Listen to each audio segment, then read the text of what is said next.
Halo semuanya, kali ini kita akan belajar tentang cell references ya. Jadi, apa bedanya absolut serta relatif?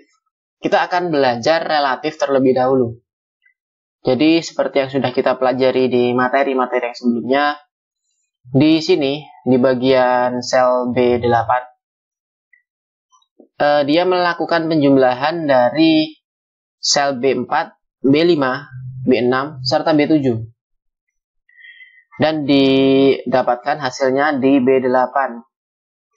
Nah, katakanlah kita ingin menghitung di bulan Februari juga. Jadi di bulan Februari 4 variabel ini kita ingin menjumlahkan juga. Nah, kita tidak usah mengetikkan secara manual seperti yang sebelumnya. Kita cukup meng-copy paste. Jadi langsung saja kita copy coba ya, Ctrl+C. Lalu kita pastekan di sini. Maka yang terjadi adalah di bulan Februari dia akan otomatis menjumlahkan di 4 variabel ini. Nah, itu apa yang terjadi sih di dalam situ? Jadi yang terjadi adalah ketika coba kita lihat di sini ya. Jadi di sini itu di sel B8 dia itu rumusnya adalah menjumlahkan 4 sel yang berada di atasnya. Jadi di sini terlihat ya, 4 sel yang di atasnya ini dia terpilih. Warna-warnanya juga berbeda untuk memudahkan kita melihat. Maka dari itu, itulah kenapa saat kita copy kemudian kita pastekan di sini, dia mengikuti pola rumus yang sebelumnya. Jadi apabila kita klik 2 kali di sini, maka di sel C8 dia juga akan menjumlahkan 4 variabel atau 4 sel yang berada di atasnya, seperti itu. Nah, kita coba hitung untuk bulan Maret. Kita ada cara yang lebih mudah lagi, tidak perlu ngeklik di keyboard ya. Jadi kita pilih di sini. Kemudian di kanan bawah sini ada kotak hijau kecil. Ini kita tahan. Kita tarik ke kanan. Nah, maka secara otomatis di sel D8 dia akan mengikuti rumus dari C8. Jadi dia pasti akan mengikuti penjumlahan yang berasal dari 4 sel di atasnya. Kita lihat di sini. Maka terlihat, nah di sini terlihat dia menjumlahkan dari 4 sel yang di atas ini. Katakanlah kita punya data baru di sini. Kita di sembarang sel katakanlah. Nah, di sini kita sudah punya 4 sel ya. Kita coba kopikan dari salah satu dari 3 ini. Teman-teman juga bisa praktekkan di rumah ya, agar lebih cepat dalam memahaminya. Kita kopikan Ctrl dan C, lalu kita pastekan di bawah sini. Maka yang terjadi adalah di sel ini J17 dia akan secara otomatis pula mengikuti rumus di mana dia menjumlahkan 4 sel di atasnya. Seperti itu. Nah, apabila kita menaruhkan rumus ke sel yang tidak ada angkanya, mari kita coba saja. Katakanlah kita copy, kemudian kita paste di sini di mana dia atasnya itu kosong ya. Maka dia akan hasilnya seperti ini, 0. Karena G11 ditambah G12, G13, G14 ini tidak ada angkanya, jadi maka hasilnya adalah 0. Seperti itu. Nah, ini yang dimaksud dengan relatif ya. Relatif cell reference. Jadi saya akan hapus dulu untuk merapikan. Kita akan menjumlahkan di sebelah sini juga. Nah, karena di sini kita sudah pernah mengetikkan rumus sebelumnya, kita akan menarik ke bawah seperti yang tadi sudah dilakukan ya. Sampai sini.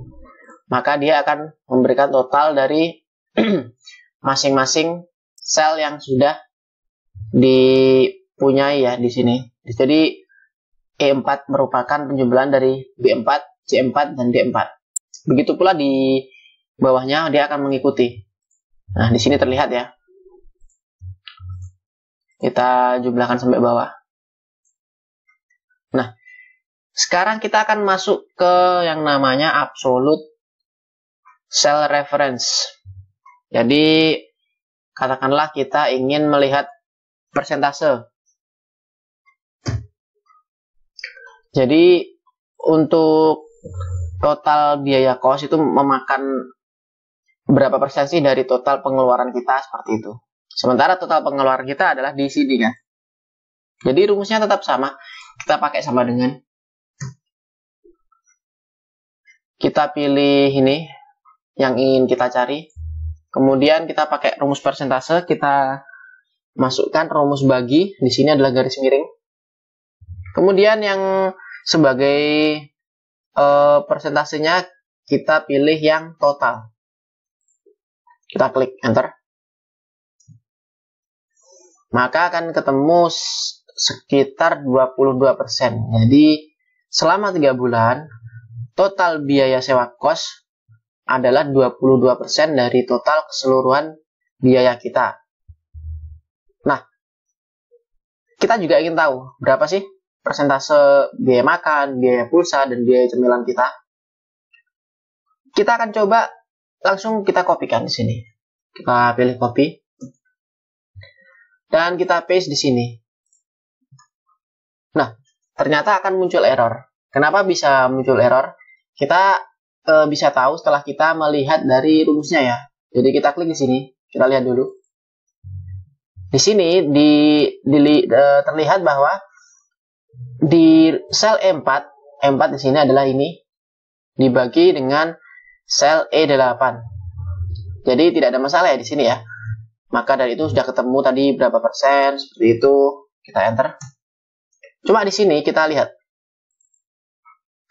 Ternyata di sini yang dia lakukan adalah E5, di mana E5 adalah ini, sudah benar. Dibagi dengan E9. Sementara E9 adalah tempatnya di sini. Bukan di biaya total ya. Jika kita ingat barusan, ini masih masuk yang namanya relative cell reference. Jadi dia itu masih mengikuti pola yang sebelumnya sudah ada, seperti itu. Jadi misal dia di sini polanya seperti ini, di kiri selisih di kiri, dan di bawah ini ada berapa, 1, 2, 3, ada selisih 3. Maka untuk rumus yang berikutnya dia akan mengikuti pola seperti itu juga. Jadi di sebelah kiri kemudian ada selisih 3, seperti itu. Maka dia pasti akan mengikuti pola seperti itu. Begitu pula kita copy di sini. Coba kita paste. Kita lihat. Tadi masih error ya, di sini masih error. Kita akan melihat bahwa birunya di sebelah kiri, kemudian sel yang merah dia akan selisih 3 sel. Jadi polanya sama ya. Nah, disinilah manfaat dari yang namanya absolute cell reference. Karena kenapa sih dinamakan absolute atau kayak apa ya, sudah fix gitu ya, sudah tetap. Jadi sebagai pembagi, jadi dia itu sudah fix yang ini aja, jadi tidak berpindah-pindah seperti itu. Nah, caranya bagaimana? Itu rumusnya adalah di bagian rumus ini kita masukkan tanda dolar ya. Bisa diketikkan dolar di shift 4 di keyboard pada umumnya, atau shortcutnya adalah dipencet F4. Jadi misal E8 ini, kita pilih yang E8 ini kan, kemudian kita klik F4, maka secara otomatis akan muncul tanda dolar di sebelah kolom dan juga di sebelah baris. Kita enter. Kemudian kita copy, atau bisa kita drag lebih cepat ya. Kita taruh sini, coba satu dulu. Nah, maka dia akan muncul hasilnya seperti ini. Kita lihat, kita klik 2 kali. Nah, kita bandingkan. Di sini selisihnya adalah 2 sel. Sementara di sini dia 3 sel. Yang terjadi adalah yang ada tanda dolarnya ini dia sudah tetap fix seperti itu. Jadi dia tidak akan berpindah-pindah lagi sesuai pola sebelumnya. Jadi katakanlah walaupun kita naruhnya di sel yang dimanapun, di sini atau di sini, pasti dia tetap akan menggunakan sel E8 sebagai pembaginya. Seperti itu. Jadi tidak akan, misal kita pastekan rumus di sini, dia tidak akan menggunakan pola yang di sel biru yang di sini, kemudian yang sel merah itu selisih 3 sel di sini, itu tidak. Jadi untuk yang sel merah terutama karena dia sudah ada tanda dolarnya di sini, dia pasti akan tetap mengikuti di sini. Jadi kita tinggal seret ke bawah sini ya. Nah, maka secara otomatis dia akan menghitung persentase dari total biaya yang di sini. Karena ini adalah total biaya, maka dia dipakai di semua sel ya. Rumusnya dipakai. Seperti itu. Nah, itulah basic dari perbandingan relatif dengan absolute cell reference. Jadi saya rasa ini cukup bermanfaat ya. Dan jangan lupa untuk dipraktekkan di rumah masing-masing agar lebih cepat dalam memahami. Dan jangan sungkan-sungkan apabila ada pertanyaan yang ingin disampaikan. Dan semoga video kali ini bermanfaat. Dan silakan cantumkan kritik dan saran di kolom komentar. Dan terima kasih telah menonton.